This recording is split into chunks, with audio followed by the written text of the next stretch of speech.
આજે ધારી તાલુકા સહકારી સંમેલન રાખવામાં આવ્યું હતું. નૂતન વર્ષનું સ્નેહ મિલન હતું. સહકારી મંડળીઓના પ્રમુખો બધા, દરેક સહકારી આગેવાનો, ખેડૂત આગેવાનો ધારી માર્કેટિંગ યાર્ડ ખાતે રાખવામાં આવેલ સ્નેહ મિલન કાર્યક્રમમાં ધારાસભ્યશ્રી પણ ઉપસ્થિત હતા અને પાર્ટીના બધા જ સિનિયર કાર્યકર્તાઓ, માર્કેટિંગ યાર્ડના ચેરમેન, જિલ્લા પંચાયતના સભ્યશ્રીઓ, તાલુકા પંચાયતના સભ્યશ્રીઓ, બધા જ આગેવાનો આજના કાર્યક્રમમાં ઉપસ્થિત રહ્યા હતા અને બધા જ એકબીજાને મળી નવા વર્ષની શુભકામનાઓ આપી હતી. આત્મનિર્ભર ભારત અંગે જે પ્રધાનમંત્રીશ્રીનો ધ્યેય છે, એમનું જે લક્ષ્ય છે, એ લક્ષ્યને સાર્થક કરવા માટે આજે કાર્યકર્તાઓને પણ તે બાબતે માહિતગાર કરી અને દરેક કાર્યકર્તાઓ સ્વદેશી કોઈ પણ વસ્તુ હોય એમનો વધુમાં વધુ ઉપયોગ કરે એવી અપીલ પણ કરવામાં આવી હતી. અને આજના દિવસે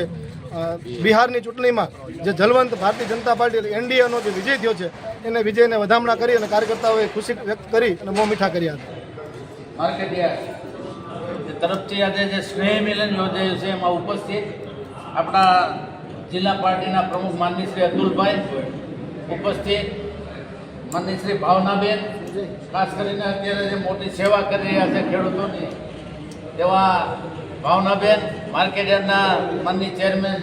રમણીકભાઈ, જિલ્લા પંચાયતના સભ્ય માનની કમલાબેન, ગમારા સાહેબ ઉપસ્થિત,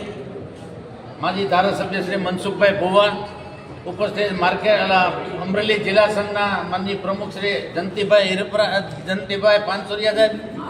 ઉપસ્થિત, મુનાભાઈ પટની સાંભળો, જિલ્લા પંચાયતના સભ્ય